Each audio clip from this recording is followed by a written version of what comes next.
আমি একটা প্রশ্ন আপনাদেরকে করতে চাই আজকের এই ভিডিওতে, সেটা হচ্ছে যে আপনাদের জীবনে এরকম কোনো একটা সময় কি এসছে যে আপনারা সাংঘাতিক ঝড়ের মধ্যে পড়েছিলেন? ঝড় মানে জীবনের ঝড়। আমি বলতেই পারি আপনারা যারা আমার ভিডিওটা দেখছেন, যারা আমার সাবস্ক্রাইবার্স তুই বাংলা থেকে, প্রত্যেককে যারা বাংলা ভাষা বোঝেন, যে প্রত্যেকের জীবনে একটা সময় আসে যখন লাইফে একটা ঝড় শুরু হয়, একটা ঝড় আসে। এমন একটা সময় যখন আমরা কোন কিনারা পাই না, এমন একটা সময় যখন হাতে টাকা পয়সা থাকে না, এমন একটা সময় যখন পাশে আত্মীয় স্বজন, বন্ধু বান্ধব, কাছের মানুষ কেউ থাকে না।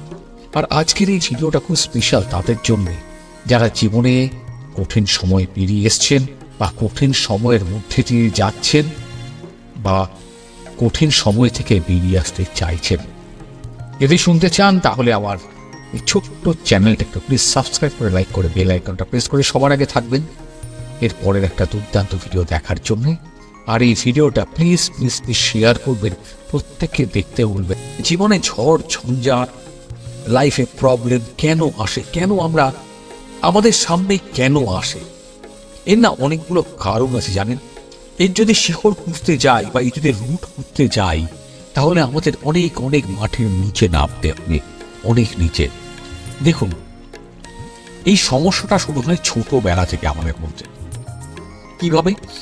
যেমন ধরুন আমাদের বাবা মা, তারা যেভাবে মানুষ হয়ে এসেছেন তারা আমাদেরকে সেইভাবে মানুষ করেন। আমরা যখন ছোট থেকে বড় হই তখন আমাদের মনের মধ্যে কিছু ভয় ঢুকিয়ে দেওয়া হয়, কিছু চিন্তা ঢুকিয়ে দেওয়া হয়, কিছু এমন জিনিস ঢুকিয়ে দেওয়া হয় যেটা আমরা অনেক বয়স পর্যন্ত ক্যারি করে চলি, টেনে নিয়ে যাই, যেটা আমাদেরকে না অনেক ছোট করে দেয়, অনেক ভেতরে ঢুকিয়ে দেয়, নিজেকে এক্সপ্রেস করতে দেয় না। আমরা এক্সপ্রেস করতে পারি না, আমরা নিজেদেরকে অনেক গুণ থাকার সত্ত্বেও বার করে আনতে পারি না। আপনাদের সঙ্গে একটা গল্প শেয়ার করি, একটু শুনলে হয়তো বুঝতে পারবেন, কত ভালো লাগবে। গল্পটা একটা দাদু আর নাতি। আজকালকার দিনে কি হয়, সবাই তো মলিকুল ফ্যামিলি, বাবা মা বাচ্চা আলাদা জায়গায় থাকে, বাবা মা আরেক জায়গায় থাকে। এরকম কোনো একটা পরিবার আমাদের দুই বাঙালির মধ্যে কোনো এক জায়গায়, সেখানে একটি বাচ্চা ছেলে, তার বয়স তখন 10 বছর। সে বাবা মার সঙ্গে থাকতো, বাবা মা বিদেশে থাকতো বাবার কর্মসূত্রে। এবার বাবা ছুটিতে বাড়ি এসছেন, দেশের বাড়িতে বাবা মার সঙ্গে দেখা করতে। ছেলে খুব এক্সাইটেড, উত্তেজিত, দাদুর সঙ্গে দেখা করবে। ছেলের বয়স তখন 10, ছেলে বড় হয়ে গেছে, দাদুকে কোনোদিন দেখেনি। যখন সে দাদুর সঙ্গে দেখা করলো, দাদু অবাক, নাতিও অবাক। বাচ্চাটি দৌড়ে গিয়ে দাদুকে জিজ্ঞেস করলো, জড়িয়ে ধরে, দাদু বাবা এত টেনশনে কেন থাকে গো? প্রথম প্রশ্ন, ভাবুন, বাবা এত টেনশনে কেন থাকে? এই ছোট একটা বাচ্চা, সেও শিখে গেছে টেনশন কাকে বলে। দাদু বয়স্ক মানুষ, খুব গম্ভীর হয়ে তোর দিল, রাত হয়ে গেছে, কালকে তোকে আমি কিছু জিনিস শেখাবো। পরের দিন সকালবেলা ভোর হয়েছে, ওর 5টা। দাদু একা থাকতেন, নাতিকে গিয়ে দৌড়ে ডাকলেন, বাবু ওঠ। নাতি এত বছর পরে দাদুকে দেখতে পেয়েছে, খুব খুশি, দৌড়ে দরজা খুলে বলে, দাদু বলো। চল আমার সঙ্গে বাইরে। দাদু নিয়ে গেল বাড়ির সামনের বাগানে, গ্রামের বাড়ি। দাদু দুটো গাছের চারা নাতির হাতে দিয়ে বলল, একটা গাছ আমরা বাগানে পুঁতি, আর আরেকটা গাছ তুই ঘরের ভেতরে একটা টাবের মধ্যে বসা। নাতি সেইভাবেই দাদুর কথা শুনে একটা গাছ বাইরের বাগানে বসালো, একটা গাছ ঘরের ভেতরে টাবের মধ্যে।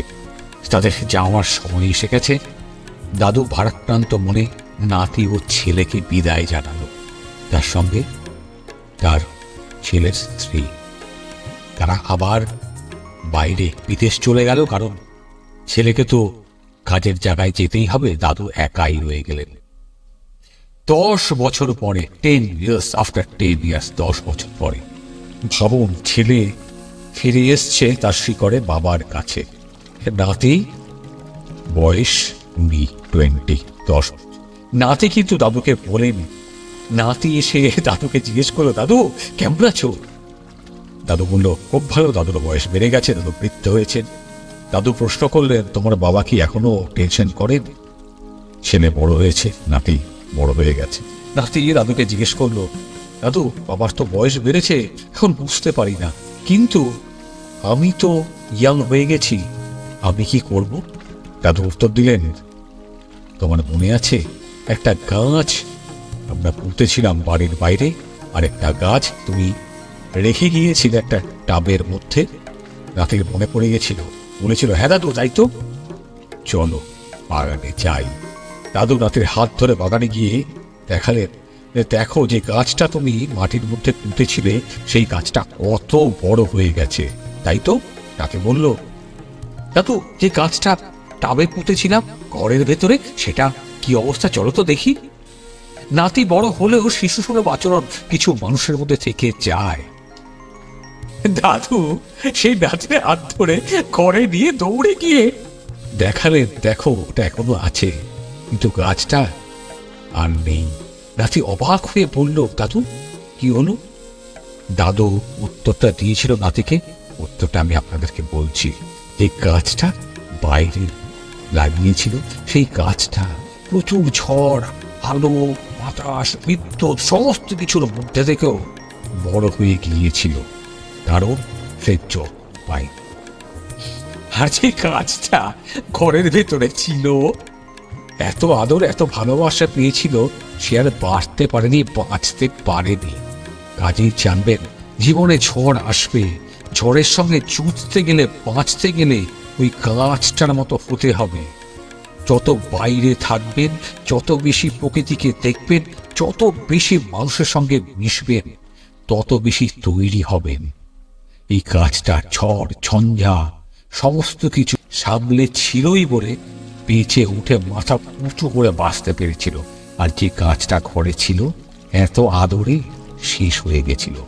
তোমরা ইয়াং জেনারেশন যদি আমার ভিডিওটা দেখে থাকো, বা যে বাবা মারা দেখছেন, প্লিজ প্লিজ সন্তানদের দেখাবেন, বোঝাবেন, শেখাবেন। ঘরে থাকলে আদর দিলে বাদর হয়, তৈরি হয় না। প্রত্যেকটা বাচ্চাকে, ছেলে মেয়েকে বাইরে ছাড়ো, বেরোতে দিন, ঝড় ঝঞ্ঝা ফেস করতে দিন। তাহলে একটা বয়সের পরে এই ঝড় ঝঞ্ঝা তাদের সামনে আসতে পারবে না, তাদের মন খারাপ হবে না, তারা ভেঙে পড়বে না, তারা মুহিয়ে যাবে না। দাদু এই কথাটাই বলেছিলেন তার নাতিকে। কাজেই জীবনে সমস্যা আসবে, প্রবলেম আসবে, কিন্তু জানতে হবে কিভাবে তার থেকে বেরোতে হয়। আর জানতে গেলে সবার সঙ্গে মিশতে হবে, যা পাচ্ছি তাই খেতে হবে, যে পরিবেশে আছি সেই পরিবেশেই থাকতে হবে, যে অবস্থায় আছি সেখান থেকেই নিজেকে তৈরি করতে হবে। কাজে boys and girls, my friends, আর সামটাইমস বলি, জীবনে দুঃখ পাবেন না, ভেঙে পড়বেন না, ঝড় তো আসবেই। এটা আমাদের লাইফের একটা প্যাটার্ন। আমাদের যে গ্রাফ, ইকোগ্রাফ থাকে, বা হার্টের যে গ্রাফ থাকে, ups and down, ups and downs, ups and down. যদি আপস অ্যান্ড ডাউনস লাইফে না থাকে, তাহলে আপনি মৃত। আপস অ্যান্ড ডাউনস লাইফে আসবে। আমি আগের ভিডিওটাতে বলেছিলাম, ইলন মাস্কের একটা কথা, জীবনে উঁচাই নিচাই, ওপর নিচু আসবেই, তার মধ্যে থেকে আমাদের বেঁচে উঠতে হবে। আচ্ছা, লাইফে ঝড় আসবে, জানবেন ঝড় আসবে, কেটে যাবে, আপনাকেই ঝড় কাটিয়ে উঠতে হবে।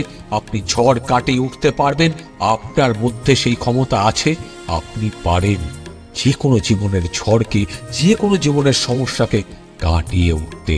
আর যে প্যারেন্টসরা দেখছেন, যে বাবা মারা দেখছেন আমার এই ভিডিওটা, রিকোয়েস্ট করব, সন্তানদের এইভাবেই তৈরি করুন, ওই দাদুর গাছের মতো, যেন জীবনে যে কোনো ধরনের ঝড় ঝঞ্ঝা আসলে সামলে উঠে নিজেকে প্রতিষ্ঠিত করতে পারে, সামলে উঠে নিজেকে সামনে নিয়ে এগোতে পারে, প্রয়োজনে আপনাদের পাশে দাঁড়াতে পারে। ভালো থাকবেন, ভালো রাখবেন।